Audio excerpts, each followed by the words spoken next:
Grab your coffee, mama. It's time for coffee, clients, and nap time. I'm Sarah Middleton, and this is your guide to building a business that works for you and your family. Here, we'll dive into creating a thriving business that lets you be the hands-on parent you want while designing the life you've always dreamed of. So if you're ready to balance business success with family life and make it all work in a way that feels right for you, then let's dive in. Hey mamas, today's Naptime Chat is a really special one. I'm joined by Sarah Middleton, founder of Brilliant Little Gems. Sarah is an AuDHD social worker, educator, and somatic coach, and her work centers around supporting neurodivergent women and families to better support themselves and create lives that actually work for them. In this conversation, we go into Sarah's journey into business and how it really came from her own lived experience as a mum of neurodivergent children and later understanding her own neurodivergence as well. We talk about what it looks like to design a business around your children's needs and how your capacity, your nervous system, and your season of life all play into how your business actually runs. We also get into late diagnosis, masking, and why so many women are only just starting to understand how their brains work much later in life, and the impact that that has had on how they show up in motherhood and business. This one is so honest, it's real, and it's one of those conversations I wish I could have again and again. So let's get into it. Thanks so much for joining me today, Sarah.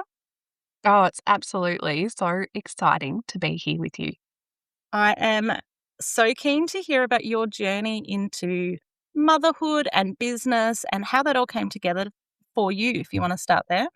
Yeah. Well, my plan was to never have a business again after I had a private practice. Over a decade ago. I was a mental health social worker in private practice, and I found the business aspect of that really tricky. So I thought, okay, I won't do that again. How I've ended up here is that a few years ago, I was feeling just this sense of something calling to me. And I felt that it was around the work that I was doing. And I was open to that. It was a really pivotal time in my life. My mum had become unwell with cancer, and we lost her within a year. And there was something about my mum's way of being quite intentional with how she was living her life. And they were living on a property, a beautiful property on the Sunshine Coast. They'd moved there from Victoria and really connected to nature. The pace was slower. And my mum had been encouraging me to be true to myself, particularly following an AuDHD diagnosis that had made sense of a lot of things for me. So in that context of that very, very raw grief, and also connecting to something deeper, like something about losing someone so close and the finality of it really makes you think about what you're doing with your own life. And so I started to just be open to listening to what I noticed was coming up for me, what I noticed in my environment, the conversations I was having. And one day I went in to see my psychologist and I took in my soul call cards, which are these beautiful cards that help you have conversations that kind of tap into your subconscious. And I said to her, there's something going on, like something wants to be expressed and understood here. And she was great. She was just like, okay, let's work with this tool I've never seen and let's have the conversation. So we did it. And what came out of it was that I wanted to be supporting mums who were navigating the kinds of things that I'd been navigating in my life as a woman, in my life as a late identified neurodivergent, and in my life as parent to neurodivergent children who was really trying to do things differently than my experience growing up. So it was that and that clarity, and then all I needed to do was come up with a business name. And I did. It came to me in the shower one day, Brilliant Little Gems, because of the way that, well, I love crystals, but also the brilliance of our children and their incredible innate brilliance, and that I wanted to do work that was going to support them to know their own brilliance, to create environments which would allow them to shine. And the same is so true for my work with mums, with women and mums, because sometimes it's teachers, it's allied health professionals. And so I had the business name, and then I just needed a website because I thought once you've got a website, it's real. So I made a website and called it Real. And I was teaching at the time, actually, at a university. And I just started doing that on the days I wasn't teaching. I started offering consults to parents, and that's how it all began. What a fun story. Not fun. I'm very sorry to hear of the loss of your mum, but Thank you. that you just knew this deep calling, and you're like, all right, let's take these cards to this health professional who has never ever dealt with something like that before. And she just went, yeah, okay, let's go with the flow. Let's see where this takes you. And to have a business born out of that seems that's the fun side of that story. I think it's like, okay, well, here's the journey I'm going on. I would love to hear a little bit more about, you've mentioned that you've got neurodivergent children. You're running your business around their needs. And I know so many of my listeners and myself, we parent neurodivergent children. We're running businesses, we're doing all the things. How do your children's needs really shape how you design your work schedule, how you work and how you run your business around that? And especially as well, I suppose the other side is with your own neurodivergence, that extra layer of how you work yourself and then being able to support them. I'd love to hear how that looks for you. Yeah, great question, because really my business has absolutely been designed around what my kids' needs are. And then I learned more about also what my needs are. Initially, it was, well, I think it was a bit of, what do I want to be doing and what will be meaningful, but the way that I set things up. So, just on a really practical level, I don't see anyone, I don't see any clients or have any meetings before 9:30. So that's where my calendar starts, because I know that we can have tricky mornings. I know that it's not always smooth. And so even if the kids are out the door at the right time, on those days where that happens, we may have had some stress, dysregulation. I might be feeling overwhelmed. And I know that I need that good 45 minutes for myself to calm myself down and get into a space where I can shift into being my work self, not my grumpy mum self. And if I've had to send a quick frantic email to a teacher, heads up, or, this is what's happening today, then I have time to do that as well and then shift into my work self. So 9:30 is when I start talking to other people. And before that, if I've got time, I can do emails and things like that. And then depending on which day it is and what's happening with my kids, if I need to pick them up at 3:15, then I'm making sure that, my last appointment is finished by 3 and that I can then go in and do the school pickup. Or if they've got an after school activity and I don't need to be there, my calendar reflects that. So my calendar reflects my children's schedule and so my hours within also the space where, I guess, working from home was another really practical decision, to have a home office and to offer Zoom sessions rather than in person. So even though I might go out and deliver workshops and go to schools and have meetings at schools, essentially I'm working online, which is such a beautiful setup for working with other women, particularly mums who, sometimes they're fitting in a call with me in the car between going from one place to the other, or it's their lunch break, or they've got their child there watching the TV and they're just in the room next door and we're having our call. So it really makes it nice and flexible for both of us. So in terms of what else, how I've designed my business, I do tend to work a fair bit in the evenings. And that's also, it has its pros and cons, because there's also the need to spend time with your family, have your downtime. Because I'm so passionate about what I do and I love it, and I do a lot of research, learning, thinking, communicating with others as part of my work of processing and learning and growing all the time and making resources and writing blog posts and things like that. In the evening, I love to do things like that. So even though I'm not, seeing clients in the evening, that's the kind of work that I can be doing and just playing in Canva, for example, creating resources or creating Instagram posts, those sorts of things. Yeah, and connecting with people on Instagram too, like in the DMs. It's a really enjoyable part of the work. I mean, I think it all is as well. And that's probably another aspect of how I've designed the business around what my strengths are, what I enjoy. So I just love connecting with other people.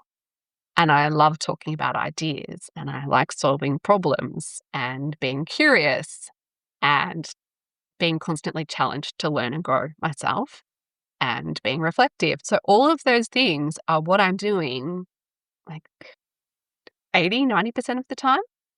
Yeah. And then with the other things that I'm not so good at, don't enjoy, I've found systems to simplify them as much as possible when it comes to, finances. Or I've had someone come and help me with, for example, with social media, because I just feel quite clueless about how that all works. Even though I'm a social person, social media just doesn't feel natural in terms of working out how to do it, what you need to say. So I've got some help with that. Yeah, so kind of outsourcing or simplifying the bits that I find tricky and that drain me, and really maximizing the aspects that light me up, that I enjoy, that I can lose hours of an evening playing with.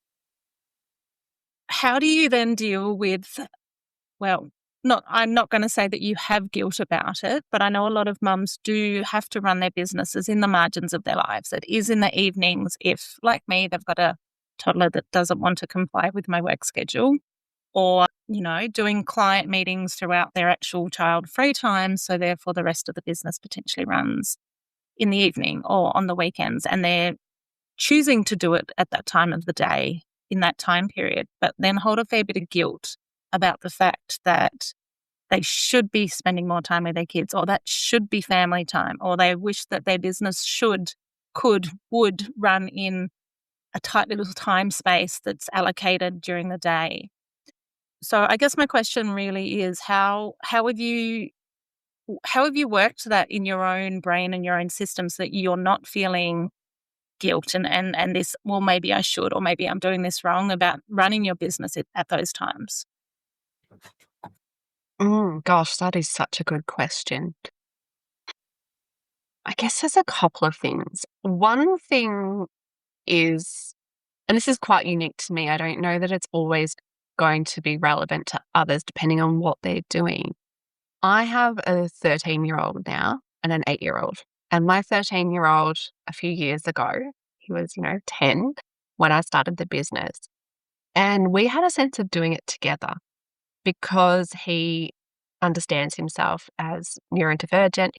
And we had spent already 2 or 3 years really talking about brains and our needs and what it's like to experience things differently to the majority. And he was really interested and excited for me to start on this journey and to help me play with creating the website and things like that. So there was this sense of doing something together at the beginning. And he was really excited, I think, to be part of the process. I remember him saying to someone, and they said to me, "Oh, your son said to me yesterday that last night you two made a business."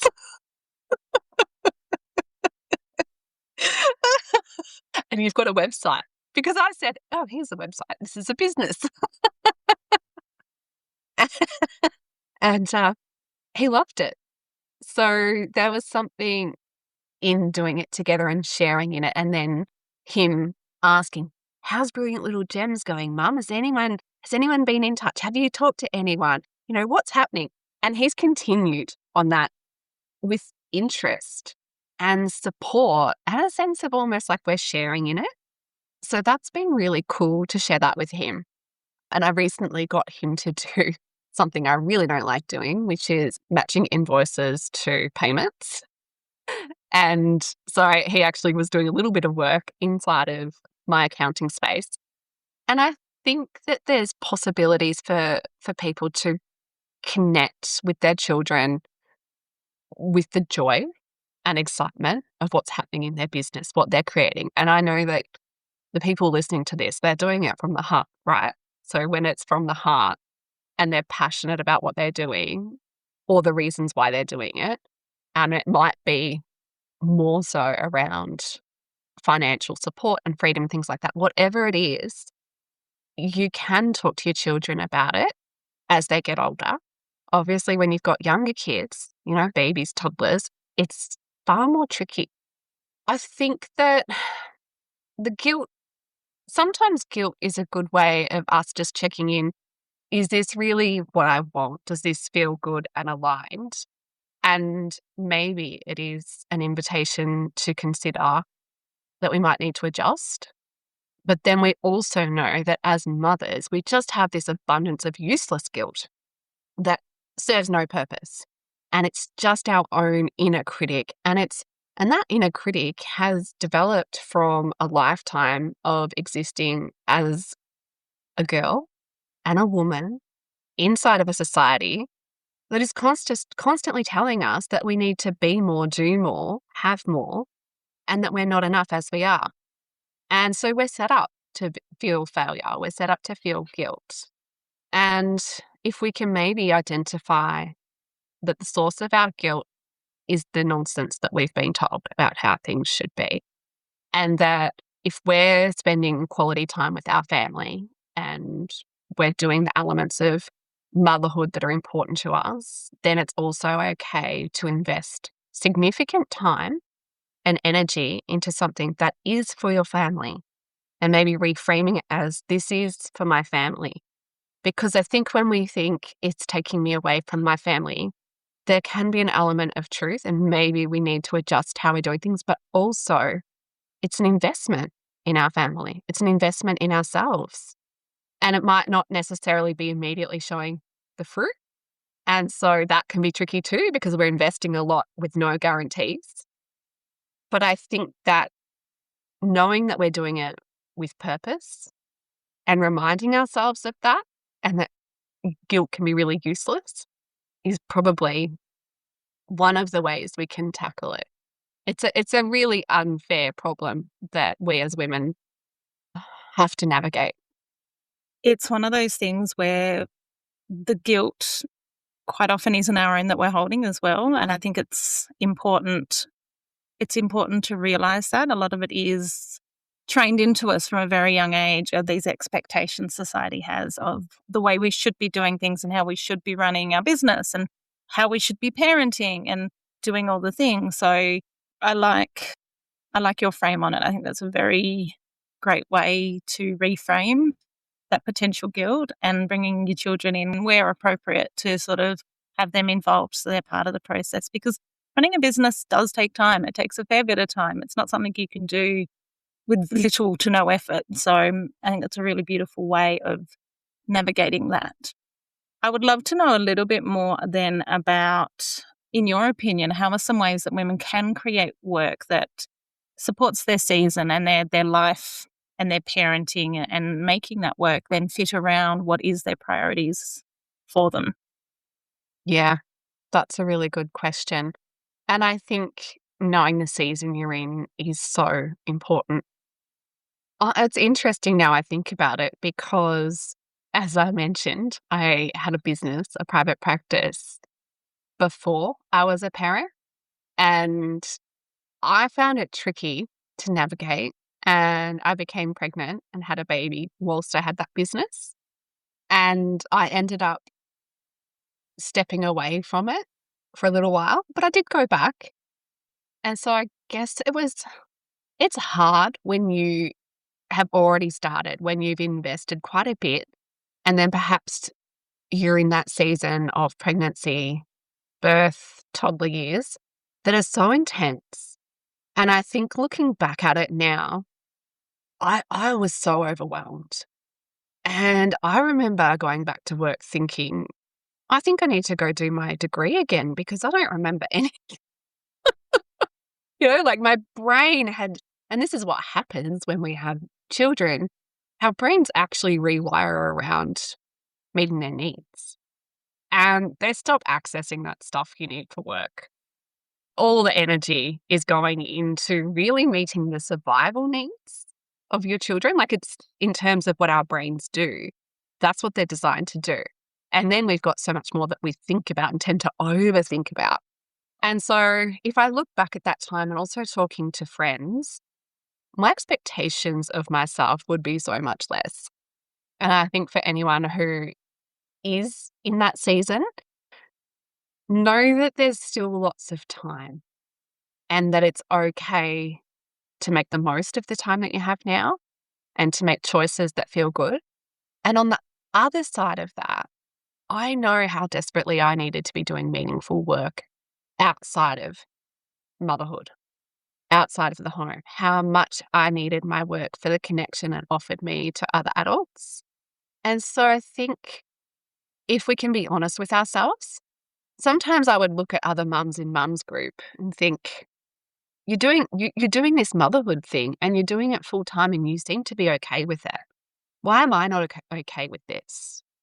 And for people who are running their own businesses or in early stages of developing their business and growing their business, they may well be people like that who really need that for their own well-being, for their own fulfillment. And that's important for how you parent, because the more that we can feel like ourselves, our true selves and our best selves, the better parents we are. And so, yeah, the season I'm in now, both of my children are at school. I've been through a season where we experienced school can't, and I had a child home a lot of the time. Not good for business. Not good for business when you're working one-to-one with clients and, you're tired and there's so much going on, the emotional intensity of parenting through a child experiencing burnout and school can't is so much. And again, it's upon reflecting that I think to myself, that was okay to really pull back and how incredible that when you have your own business, we can adjust and we can say to ourselves, okay, this is not going to work right now. I'm going to do the bare minimum. I'll leave the website up. I'll leave the contact form up. I'll respond to inquiries, and I'll make sure that my appointments are in this window of time on this day. Yeah. Or that I only do one consult a day because that's all that's realistic at the moment. The fact that we get the permission to do that is quite different because when you've been used to being an employee and having to ask for permission and expecting that you just push through a lot of the time, having your own business and knowing that you can honor your own needs is a whole different thing. And sometimes we need the permission. So I'm hoping that anyone listening to this now who needs permission to do less, to pull back, to take a pause and reconnect to themselves and maybe some of the everyday joys of maybe going outside, being in nature, playing with their children, maybe baking, whatever it is, getting out for walks with friends, that's a really important part of motherhood as well, is really honoring your own needs and remaining connected to who you are and what you love. You mentioned earlier that you were late diagnosed as neurodivergent. I would love to know more about how that's helped you really identify what it is that your needs are and how that I'm guessing it was a bit of a struggle before that you didn't even realize you were struggling until it kind of became clearer. You got your diagnosis. You went, oh, this all makes sense now. How did I manage all those years when this is how I actually work and my brain works and this is how things are for me? So I would love to hear more about how that felt for you. And then I would also, on the flip side of that, because I know that you work with a lot of women like yourself, talk a bit about why so many women are being late diagnosed, why we are waiting so long to find out how our brains work and how we're wired and why the world doesn't quite fit right for us. Yes. And I actually am having a moment where it's a very ADHD experience. I heard everything you said, and yet the only part I can remember is the second question. So can you remind me, what did you ask me first? I love that because I did double question you, and as I did it, I thought this isn't going to end well. I work with, ADHD teenager. I know exactly what I'm doing, and it is not going to end well. I love that we just gave that very real example of, yeah, what How the happens. brain works. Yeah. So we'll start with the first question and then I'll ask the second one again. So the first question was you were diagnosed late in your adulthood as an ADHD. As an ADHD, that's not the correct terminology. With ADHD, how was that journey for you and how did that feel when you suddenly realized that that was your true self and you'd been obviously not living that truth and not aware of it and struggling with it previously? Yeah. Gosh, it was so many penny drop moments, but they're actually still happening. Yeah, like years on. We're probably 3.5, 4 years on now. And I've also since come to understand that I'm autistic, so I'm an AuDHD. So I've got this combined kind of neurotype, although just quietly, I'm really wondering if they're two separate things because so many of us have the combination. And I just think it doesn't quite make sense. I think it's just a reflection of how our brains work, and there's different bits and pieces that make it quite unique and, lots of shared experience amongst those who have both neurotypes identified, but not to go down the rabbit hole of what I think will happen in the future and where we need to go in psychiatry. But I'd like to see it be a lot more reflective of the actual human experience. And you really touched on some things there because I think about the masking, the way that I masked my challenges. And I remembered the other day that people would say to me, downstairs for dancing, upstairs for thinking, Sarah. And it was just an aha moment, just recently. I'm like, oh my gosh. They were responding to the fact that my attention was flowing everywhere, that it was really hard to stay on focus. And my grandma used to say, keep your mind where your hands are. And I'd think easier said than done, Grandma. And this sort of feedback, though, I mean, we can laugh now, but this sort of feedback, I would either not understand why people were saying it to me, because I didn't know any other experience than what I was experiencing. People on the outside could certainly see something was going on. I used to also get told sometimes, for such a smart girl, it doesn't make sense. Like, just they'd shake their head in wonder. You're a smart girl. Look at your grades. But why did you just do that? Or even, why can't you get the water in your mouth properly every time when you drink the cup from the cup? Because I would just not be paying attention. And there's also, some differences in terms of your awareness of where your body is in space with a neurodivergent brain. And so I'd miss my mouth. But I was probably thinking about way more important things than, hydration. So all of these things, they certainly affected my self-esteem and also made me feel confused because I would get this kind of feedback that really I wasn't doing well enough and it didn't make sense to anyone. And I think now about the ways in which I was compensating. Like in the classroom, I would not hear what the teacher said, or I would hear, like we just experienced, right? I'd hear the first part and then the second part, and then I'd know what she said for the second part. Had no idea where to start though, because it was too much. And so I'd have to look at the person next to me to see what they were doing and then copy that. And I became really good at these sorts of strategies, again, with no awareness that other people weren't experiencing the same thing. Yeah. And then when it came to secondary school, it was, you had to have your books organized and you had to get into your locker and get your things. I was so frequently late for class. One of the factors being that I didn't want to accidentally be hit in the head by the locker above me. And I knew that was a chance that the kid above me would just slam it. So I would stand back. I also wasn't the kid who could push forward. And so I would stand back and wait until there was clear space, which meant that I was getting my books later.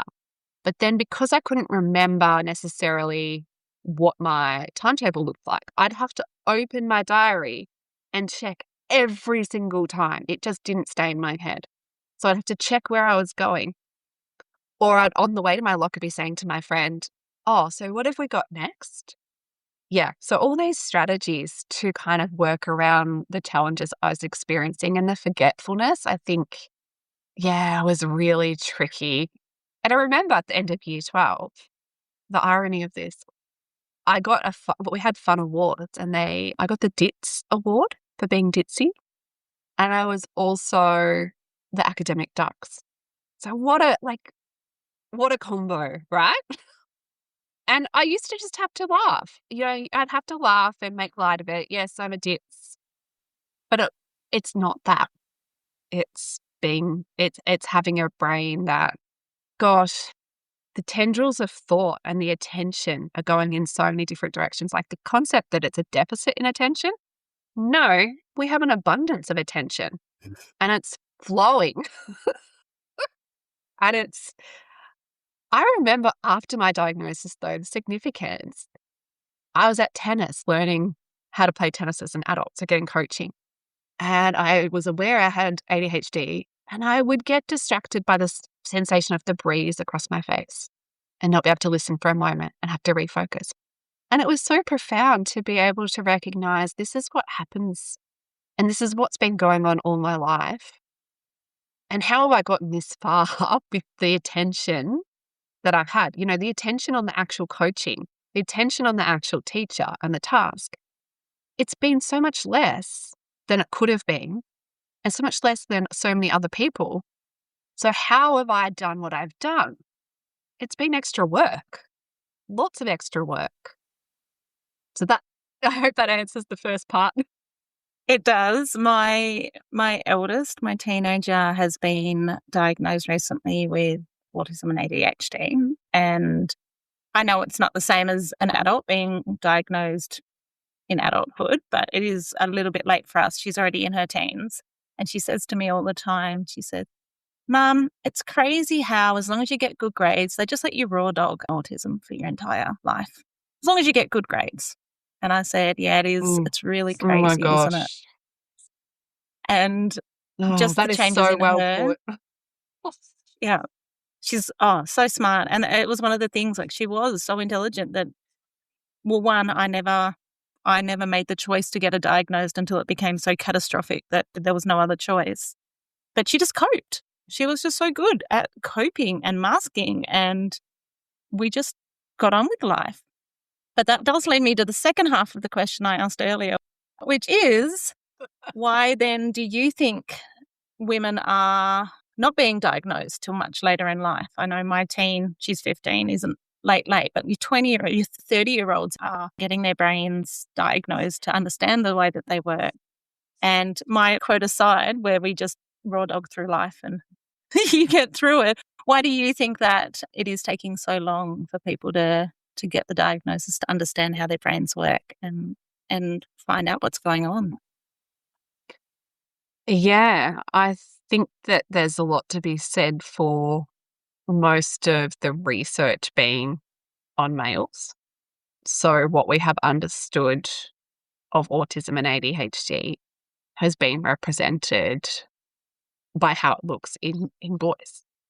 And that's really tricky because the way that it presents in those assigned female at birth is so different. And in lots of ways, there's similarities. And I think also if you are able to mask and kind of cope, the understanding that we have of what autism or ADHD is or looks like is so far off the reality. Yeah. So I hear all the time women saying, my GP said I couldn't possibly be because I've had my job for 10 years. for example. My psychologist said I could not possibly have ADHD because I did a PhD. So there's all these misconceptions, and like the intelligence thing, or can be referred to as giftedness.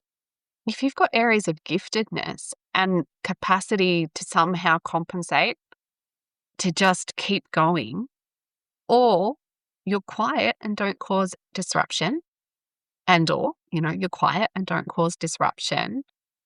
Yeah, I think it's not visible. And I think also for girls, sometimes we have less of the external hyperactivity. So the hyperactivity is happening internally. And then there's also the inattentiveness that is going on. And we say inattentiveness, but again, inattentive to what? Inattentive to the thing that other people are able to attend to, which might be the teacher's voice. But my attention is still there. Our attention is still there.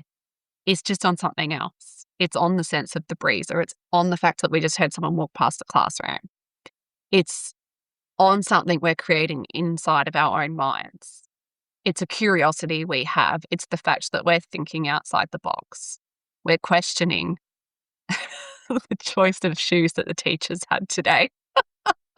I'm just remembering how I used to sometimes compliment the teachers on their shoes because I knew not to give feedback on their choice if it wasn't a good choice in my mind. But, this is just an example of where the attention flows. I remember paying attention, but just to lots of other things. And so this concept of inattentiveness, yes, it's inattentive in the context of the thing that everyone thinks we should be attending to and paying attention to. But that's also really a bit of a social construct, isn't it? That our attention should be on why. Maybe the color of their shoes and the way it matches with their outfit is far more interesting than them repeating themselves on something you heard last lesson. Saying, remember to carry your scissors, not with the handle, but with the pointy end, because that's the safe way to do it. I've heard that a million times before. I already know that.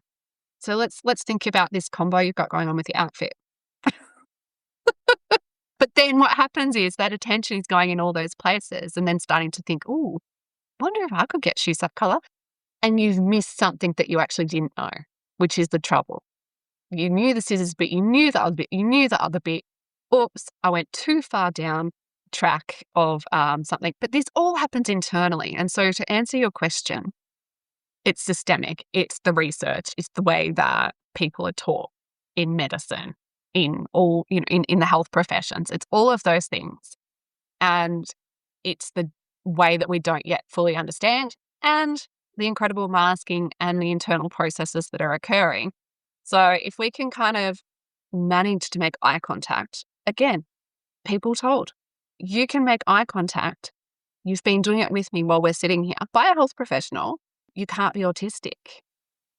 An interesting thing about that is, yes, we can mask, but the other interesting thing I've heard is, and I've experienced to be true, if someone else is autistic, I find eye contact is generally comfortable. So for people who share that neurotype, it can actually be quite comfortable, which is why I always smile a little internally when I'm talking to someone and feeling so very comfortable. And they are like, no, I'm neurotypical. I'm like, okay. Well, I feel like I'm really enjoying this connection a lot with you, and my eyes are comfortable looking at your eyes. I laugh because my 15-year-old came home from school the other day. She said, oh, I sat down at lunch and I sat across from XYZ, whoever the person's name was. She said, every now and again, we'd both look up and smile at each other. And I said, oh, that sounds like that's positive. She said, yeah, he has autism too. That was our autism wave. I was like, I get it. Yep, okay. Yes. So yeah, I feel that as a parent of a neurodivergent, the story she tells me and her life experience, hearing you explain it from your perspective and going, I see that in her now. That's what I see in her as well. That's it's very validating for me, I must say. Also, not saying hello is our autistic hello. Yeah, autistic people. My husband, he For a long time, I used to wonder why he didn't say hello. But when he's with neurokin, there's no hellos. Like, they just don't do it. You also don't really need goodbye. I mostly will do hello because I know that's the standard, like I've been trained to do that. Funny story about my son. When he was in prep, he told me he was having some troubles with a girl and she wasn't happy with him and she didn't like him, which was strange because he's not a kid to push buttons. So I thought, oh, what's going on here? I said, oh, what's happened? And he said, oh, we sat down together and she said hello and I didn't say anything. And then she said, you're so rude. You didn't say hello to me. I don't like you. And then he said, well, I've worked out what Jen likes. She likes you to say hello. And from then on, he was able to say hello to Jen because that's what she likes. But imagine if we had the same understanding extended the other way. What if it was, oh, I've worked out that my friend doesn't need a hello, actually doesn't want to do hello and goodbye. Yeah, it would be an amazing, amazing world. It's the world as a mother that I hope my children get to experience, and certainly the world that I create for her and my other two children as well, but definitely for her within the home. We know that she won't greet us, and that's absolutely fine. She'll just leave a conversation mid-conversation because her brain's taken her somewhere else, and that's absolutely fine. Bringing it back to business and neurodivergence business, with everything we've just talked about how your brain works and these things, how do you find that running a structured business works for you then when your brain does sometimes want to go off in a million miles an hour, focus on something else? How do you balance that within your world? Oh my gosh, I don't know if I do. I think I've come to accept that balance looks very different. And I've been learning more about this in terms of, having this kind of a brain where technically being autistic should allow you to create structure or at least want structure. And being an ADHD generally would be considered something where structure is really hard, you don't particularly like it, and you can't create it. So, of course, you're going to have a real mix of that going on. I love structure and I find it incredibly difficult to create, which is interesting in a sense because I find it difficult to create in my own life. It takes conscious effort.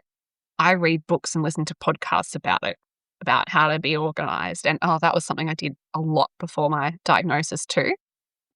Yeah, that's such a tip for anyone who is wondering, is neuro curious. If you've spent a lot of time listening to podcasts or reading books about how to get organized and how to live life, yeah, that's a good clue because not everyone has to do that, it turns out. Yeah, so creating structure and things like that, I need to talk to other people and ask them how they're doing things or listen to podcasts and find out how they're doing it. I cannot actually comply with a structure. It's too much structure. So if I was to schedule my day really clearly and say this is what I'm doing, I would probably then have to rebel against it.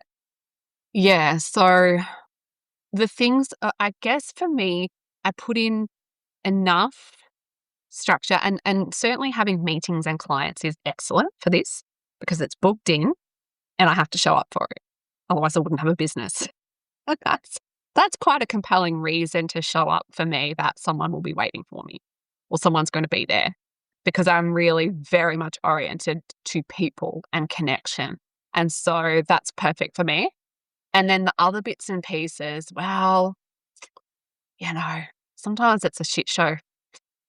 And it's about having compassion for myself for that and doing the best I can. Sometimes I have to apologize. I have to say to people, I'm sorry that this didn't happen. And it's not lots, because again, I do generally like responding to those things.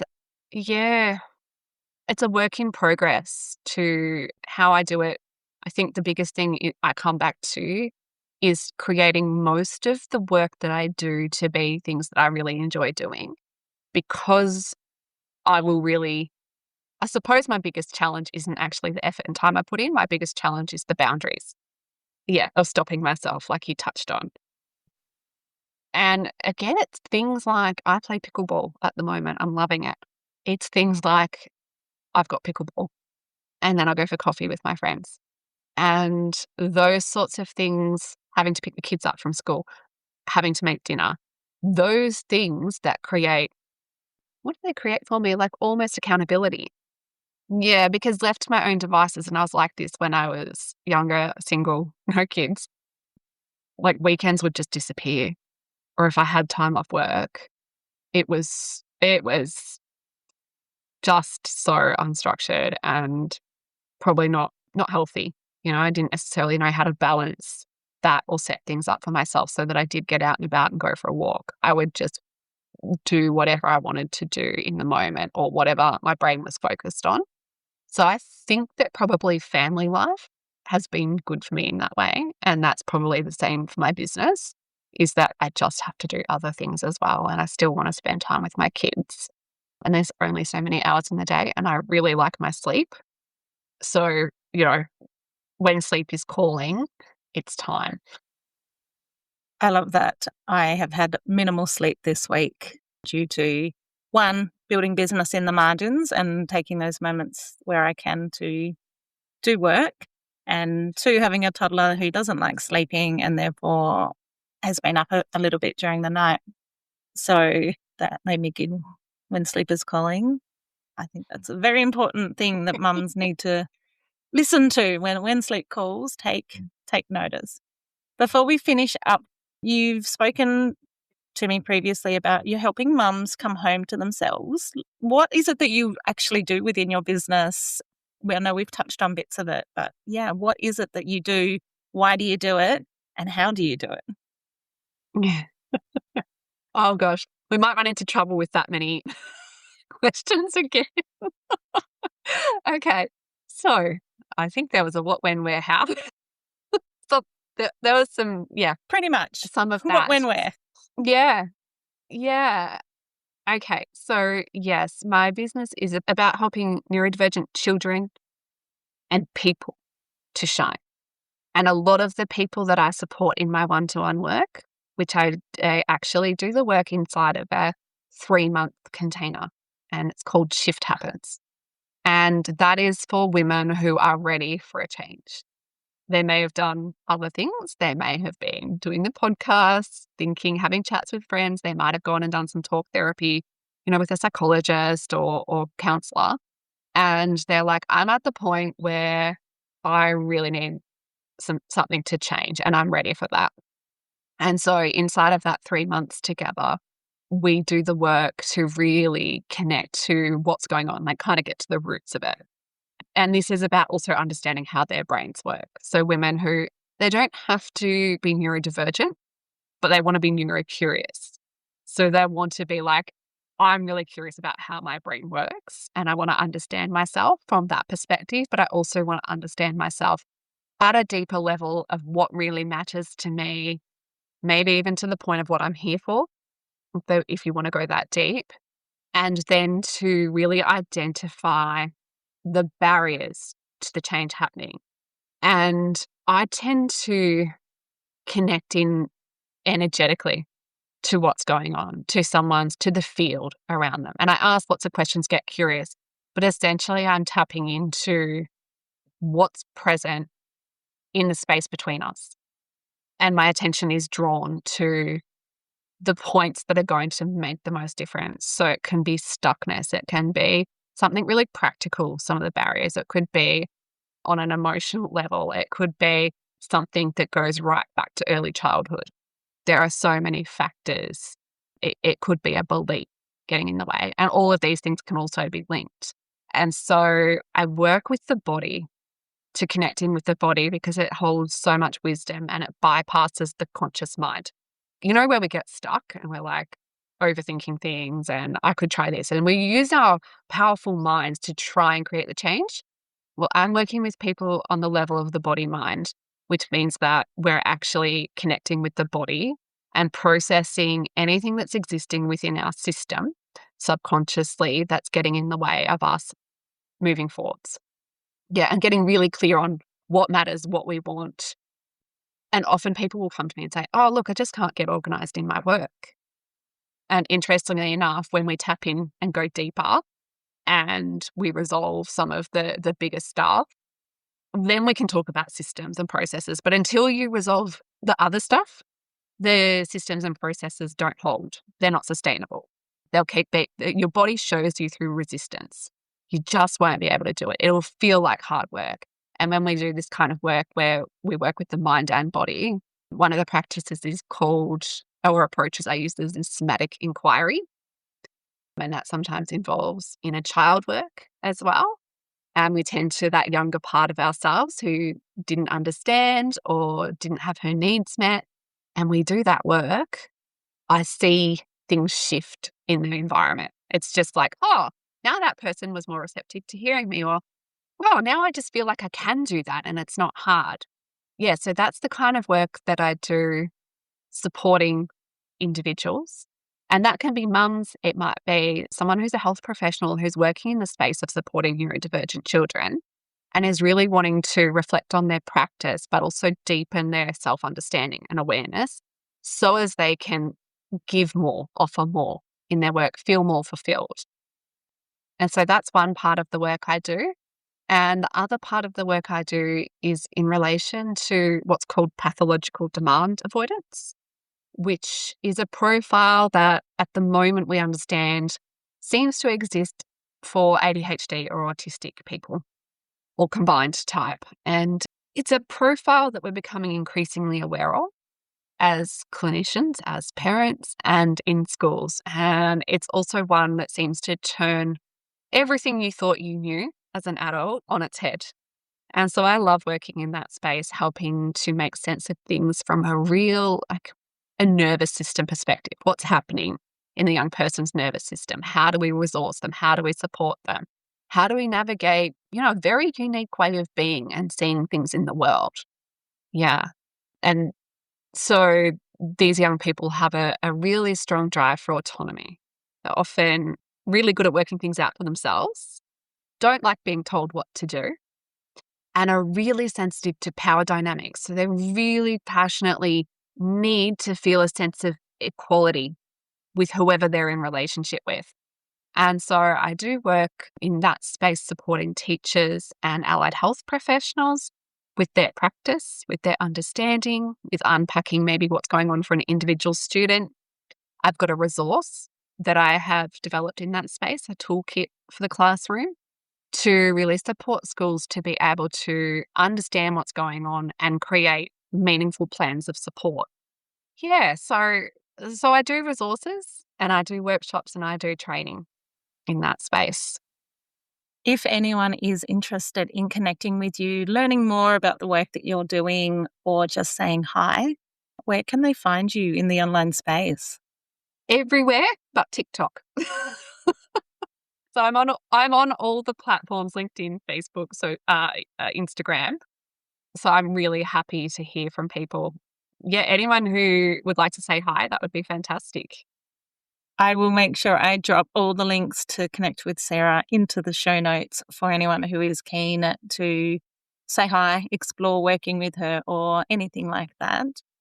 Thank you so much for joining me, Sarah. I do like to finish up all my Naptime chats with the question, if you could give one piece of advice to a mum just starting out in her business, what would it be? Oh, I think trusting yourself, trusting what feels right, and don't do it alone. If I were to go back in time, I would I'd make that website on the first night for sure. But then I would go and see where I could tap into some help from people who have more experience, because I pretty much did everything on my own, worked everything out on my own. And it would have been a lot easier to recognize where I needed help. So yeah, just knowing that, trust in what your vision is, what you want to do, trust in yourself that you can find your way and you can change your mind along the way, but just do it. do it and allow people to help or tap into, like, in Australia, we've got, I think in every state, we've got, government funded small business support. So things like that, talk to a friend who's doing it or reach out and find a community of people where you can ask the questions of, how did you do this? What do you recommend? Yeah, can anyone help me with this? That kind of thing. I love that. And for anyone interested, I do hold a community for mums in business. Not that this episode is about me, but if anyone is starting their business and wants to join other mums also running small businesses, please reach out to me. I'll drop the link to that also into the show notes. Oh my goodness, Sarah, thank you so much for this chat. It has been, I have no words for it. I have no words. I could talk to you all day, I feel, and we could go on, but I appreciate so much your time and energy to come and speak to me today and share your wisdom and life experience and everything that you've shared so graciously with us today. So thank you. Thank you so much, Sarah. Your questions have been incredible. The conversation has been so easy to have. And yeah, it's been really lovely to connect. Thanks. Thanks for joining me on Coffee, Clients and Nap Time. If you've enjoyed today's episode, don't forget to subscribe, leave a review, and share it with another mum who's ready to build their dream life. You can also join our Facebook page or Instagram to stay connected every day of the week. The link is in the show notes. Just remember, you've got this, and I'm here to help every step of the way.